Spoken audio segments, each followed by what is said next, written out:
हमारे गुरुकुल में जो आज रविंद्र मानकर जी को जो ये आचार्य पद दिया जा रहा है, तो आचार्य पद की क्या गरिमा है, क्या दायित्व है इसके, क्या कर्तव्य हैं, और इस पद को प्राप्त करने के बाद उनके कार्य और दायित्व में किस प्रकार से वो अपना विस्तार करेंगे, किस प्रकार से उसका निर्वाह करेंगे, उस पर थोड़ा सा आप प्रकाश डालिए ताकि हम सब कुछ समझने आ सके।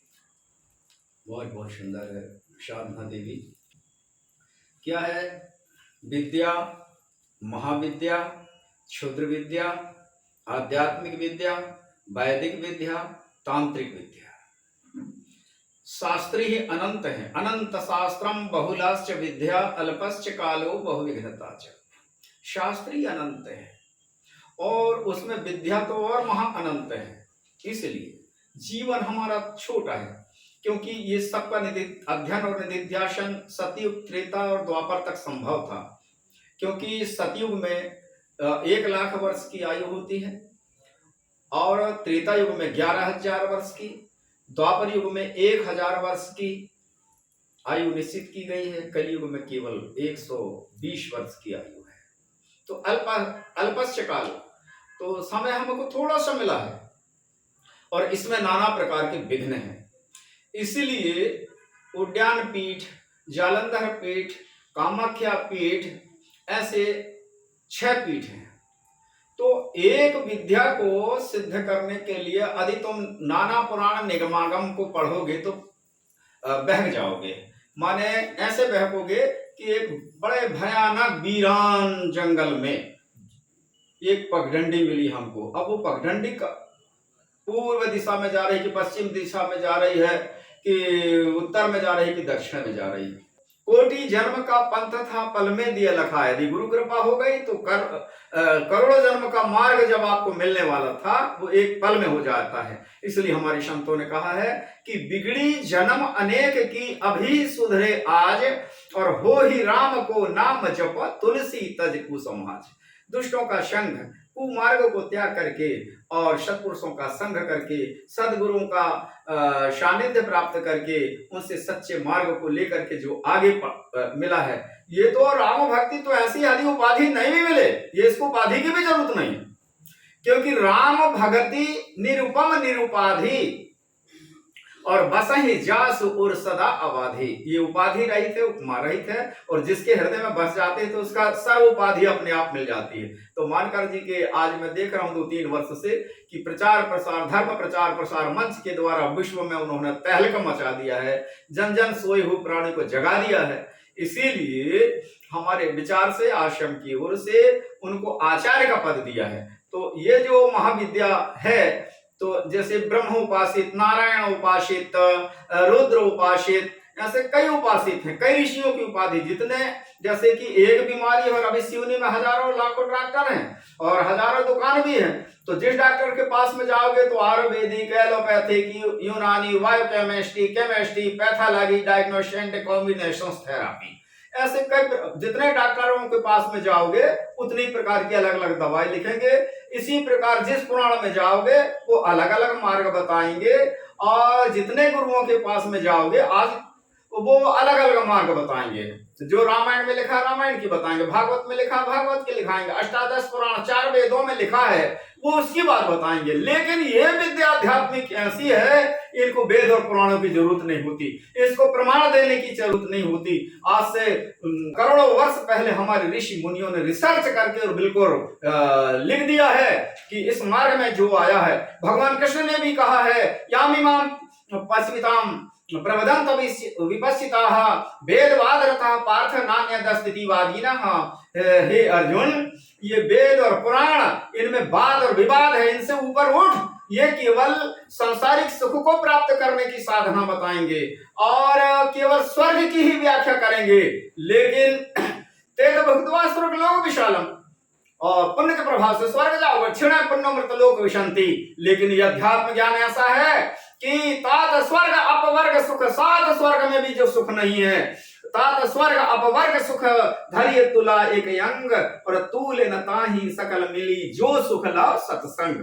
तो हम ये मार्गों में इनको लाना चाहते हैं। समस्त प्रकार की संख्या को समाधान करके और सरल मार्ग करके भक्ति के साधन कहरु बखानी सुगम पंथ मोहि पावहि प्राणी। आजकल के कथावाचक विद्वान उसको आगम बता दिया है जिसका कोई पार बार नहीं है।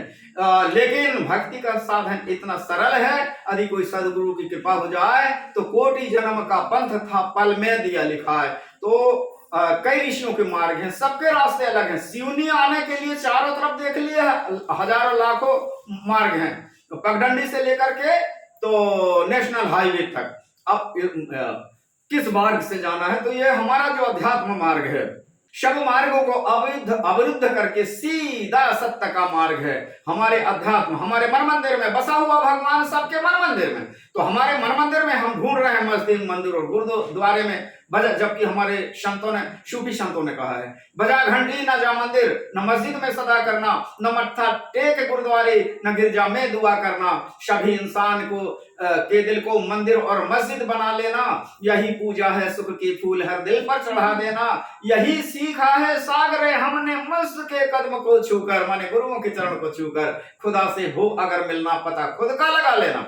अधिक खुद चतुर्वेदांत धर्म शास्त्र अनेक सहा, 4 वेद 6 शास्त्र 18 पुराणों को करके भी जिसको अध्यात्म अर्थात आत्मज्ञान नहीं हुआ है, वे प्राणियों ने वेद शास्त्रों के रस स्वादन इस प्रकार नहीं जान पाए कि एक षड्रस व्यंजनों पे करछुली चलती और उसका वो टेस्ट नहीं ले पाती। करछुली केवल बनाती है, खा नहीं सकती। इसी प्रकार बताने वाला रहीमन बात, रहीम जी क्या कहते हैं कि परमात्मा के विषय में बात अगम्य है, जो कहने से और सुनने से भी करोड़ जन्म में भी नहीं हो सकता। तो 1 मुख वाले, 2 मुख वाले, 3 मुख वाले, 4 मुख वाले, 5 मुख वाले, माने गणेश जी भी अपने ज्ञान के द्वारा उनकी महिमा मंडित करें तो वो भी अपरंपार है। 9 इति न इति कहते हैं। ब्रह्मा जी, विष्णु जी, ब्रह्मा जी के 5 मुख हैं, उसके 5 मुख से भी वर्णन करें 5 कल्प तक। शंकर जी के 6 मुख हैं, के भी 6 मुख हैं। ये भी अपने मुख से करोड़ों वर्ष तक करें तो भी उनकी नयति इति श्री होती नहीं है।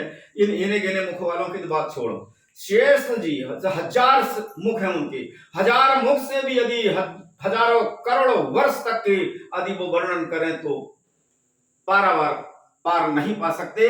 इसलिए बिगड़ी जन्म अनेक की, जन्म जन्मांतर की बिगड़ी हुई अब ही सुधरे आज 1 मिनट में सुधर सकती है तुम्हारी। यदि ये नेशनल हाईवे मिल जाए हमको, दुनिया में ना भटकते हुए, और हम अपने अंदर खोल देंगे, यही ईश्वर, यही आत्मा में ही परमात्मा मन मंदिर में हमको प्राप्त हो जाते हैं। तो ये हमारे राज ऋषि, ब्रह्म ऋषि और देव ऋषि, इन सब के निश्चित किया हुआ जो मार्ग है हमारा देव ऋषि नारद का, और हमारा कुल भी देव ऋषि में है। हम लोग गोस्वामी कहलाते हैं। गोस्वामियों की ही गुरु को उपाधि मिली है। भगवान को भी गोस्वामी को उपाधि मिली थी। बाली ने कहा था धर्म हेतु अवतरे गोसाई, मारे मोह व्याधि की नाई। आप तो पलक झपक के ही मुझे मार देते, लेकिन छिपकर के मारने का क्या कारण है भगवान? हे गोस्वामी ये बताइए। भगवान राम ने फिर उनको भी तारा को समझाया था। हनुमान जी को उपाधि गोस्वामियों की मिली है। जय जय जय हनुमान गोसाई, कृपा करो गुरुदेव की नाई। तो ये देव ऋषि मार्ग है, और इस मार्ग में, इस अध्यात्म मार्ग में चल करके और मन मंदिर में प्रवेश कर जाए और केवल ईश्वर को समझ ले। सिर्फ उसी ईश्वर का, उसी ब्रह्म का 33 कोटि देवताओं सहित ब्रह्मा विष्णु शंकर जी भी उन्हीं अनंत का ध्यान करते हैं, उसे ईश्वर कहते हैं। भरा सतसंग का दरिया, अरे नहा ले जिसका जी चाहे, जिगर से दाग पातक का छोड़ा ले जिसका जी चाहे। इसमें हजारों रत्न है सत्संग रूपी सरोवर में। उसको राम रूपी रत्न, कृष्ण रूपी रत्न और भगवान के हजारों नाम है। तो जो नाम से उस रत्न को उठा ले वो वही प्राप्त हो जाता है। जाकी रही भावना जैसी, तीन प्रभु मूरत देखें कैसी। तो हमारा ये देव ऋषि मार्ग है, इसमें भटका हुआ प्राणी कभी भी भटक नहीं सकता। इसलिए आप लोगों को बहुत बहुत धन्यवाद, बहुत बहुत शुभकामनाएं, बहुत बहुत आशीर्वाद। तथास्तु।